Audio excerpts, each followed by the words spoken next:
Hello everyone, welcome back to my 190E. I previously did a video on this of the collection of this car and then the service that I did on it. But I just thought I'd do a new video, just a full tour of the car, showing you all the details and the reasons why I bought it. Just an update on what I've done so far and also what's going to be done shortly on it to complete the project.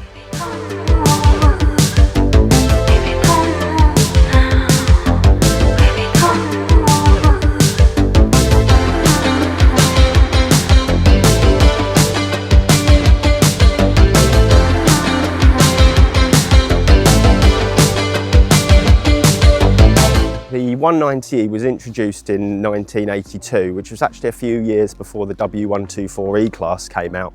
So it debuted a lot of features that were carried over onto the E-Class and are still in cars today as they were so revolutionary. One of which is the mono wiper, the single wiper that pops up as it reaches the corners, so it covers a larger percentage of the screen and is more aerodynamic. Another big feature was also the rear suspension. It was a 5-link multi-link suspension. So whereas previously we may have had a trailing arm or a beam suspension, this was multi-link. So it just meant that the wheel had better contact with the road when cornering, braking and accelerating. Another big feature on these was also its crash safety. So it used a lot of high strength steel and crash zones. So it could withstand an off-centre impact at 35 miles an hour without actually deforming any of the passenger cell. One reason I feel that the 190E is proving more popular than the W204 is when it was originally introduced, they intended to use it for rallying, but then Audi bought out the Quattro 4-wheel drive, and this being rear-wheel drive, it wouldn't have had any chance. So they went into touring cars and German touring car racing. The 190E, when it was introduced, they offered a 2-litre, which was a carburettor or a fuel injection like this one, a 2.3, and then they offered a 2.6, which was a straight 6. They were all 2 valves per cylinder. I think they later on introduced a 1.8 also. And then with the touring cars, they had the assistance of Cosworth and they produced a 2.3 and a 2.5 16 valve. So in the last video, you saw me do a full service on the car. I know the engine cover needs painting. It's on the list of things to do. I will try and get it done. So there's that. So since then, I just cleaned all the ignition system since the service and also the cold start valve. Just to try and make sure it runs as good as it can do. Other things that I did was I did the gearbox service because it needed to be up on a ramp to do that. So I changed the gearbox fluid and filter. I also changed the gear shift bushes. So this is a metal rod under the car that goes to the gearbox, and they have rubber bushes on. And they deteriorate and then just disappear basically. So every time I change gear, it's like a metal clinking noise. So I've replaced both of those, so that's nice. And I also did the gearbox mount because it's easy to do basically, so it was straightforward. I did that. And then also the exhaust rubbers, one had broken and deteriorated. So I don't know if you can see, up under there is the exhaust rubbers. So I replaced both of those. So that was that.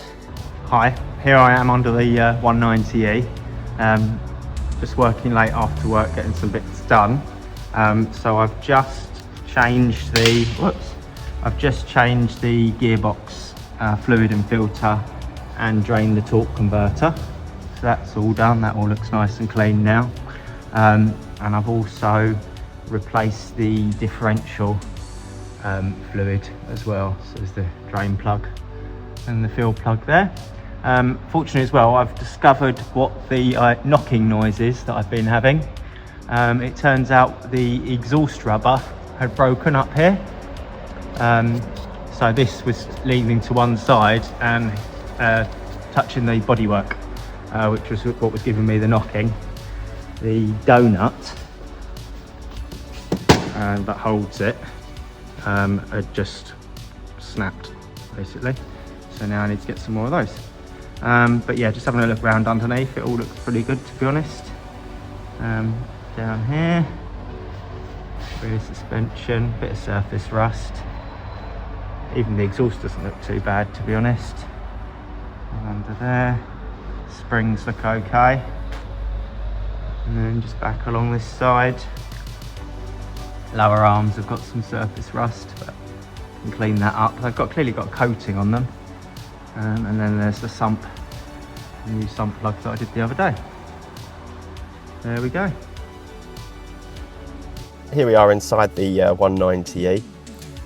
So there's your mileage, which is one of the big reasons for purchasing this car, just over 50,000 miles, which is backed up by its MOT history. Also the fact it doesn't have any advisories on the MOT history. So yeah, you've got your instrument cluster there, you've got your fuel gauge up there, temperature gauge and oil pressure, speedometer in miles and kilometres, rev counter and your clock. Then along the bottom you've got your warning lights for your full beam battery, brake pads, braking system, oil level, coolant level, and then over on the right you've got your screen wash and your ABS.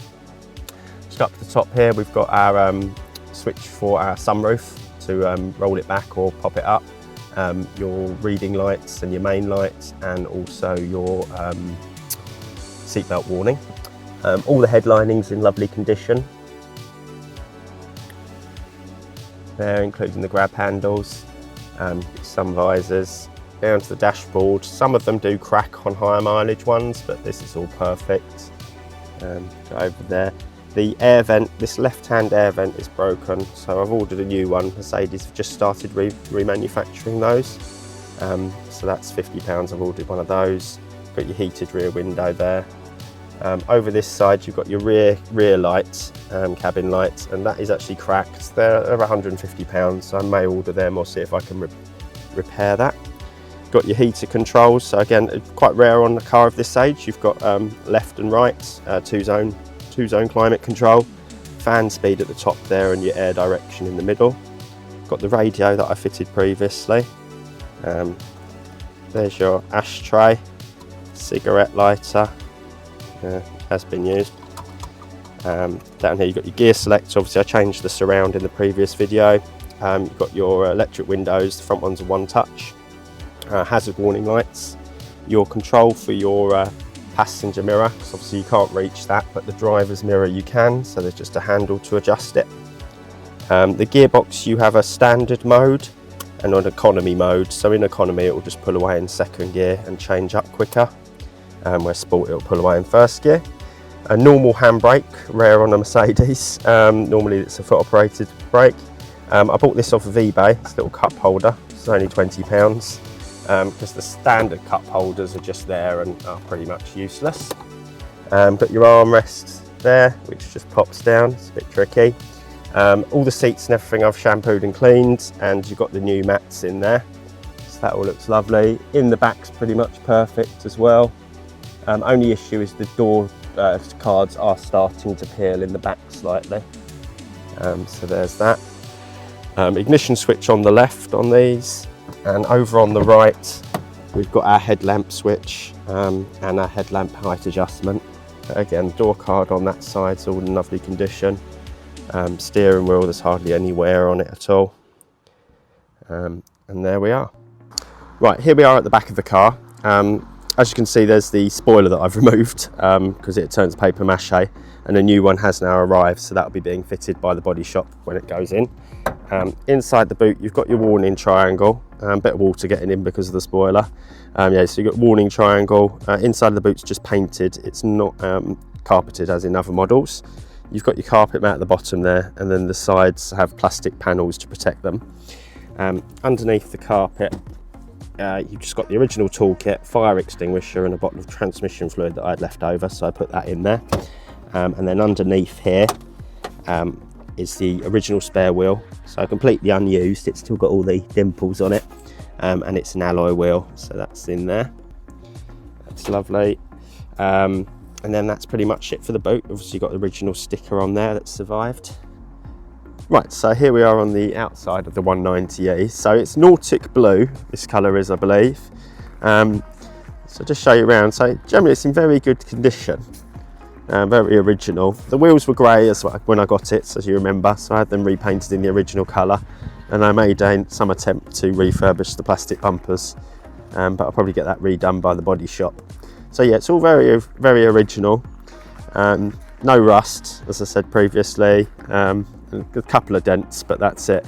So it's going to the body shop because, as you can see, the paint on the roof has just started to fail. So that needs doing. Obviously we've got the spoiler and the boot lid. So there's I don't know what's gone on here, some pretty poor colour matching. So that needs repainting. And then they've obviously painted this at some point to try and blend that possibly. And they've also painted these two doors, again, the wrong colour, as you can see there. So those two doors are going to be painted. This quarter panel, the boot lid, and then this side, this quarter panel they've also painted as well. So you've got a difference there, you can see it. You've got a difference in the colour there. So those, how many panels is that? 5 panels are going to be painted. The mirrors are going to be painted because I did them again and they were the wrong colour. And then the front bumper, they're going to go over that again because my attempt at refurbishing it wasn't the best. So there's the outside of the 190E. So what next? Well, as I've explained earlier, the car will go off to the body shop to have those 5 panels done, the mirrors and the bumpers, and then it should be looking pretty much spot on. I've got a slight oil leak on the engine, so I need to look into that. Mercedes have just brought out a special classic oil, which is thicker than the oil that's in it at the moment. So I'm changing into that as well, which might lessen the oil leak slightly. We'll see. I've got a slight whine from the rear differential, despite me changing the fluid. So I need to look into that. And then I've just got those air vent bits to sort. And then other than that, it's all good to go and it's all completed. Thank you very much for watching. Please like and subscribe. Cheers.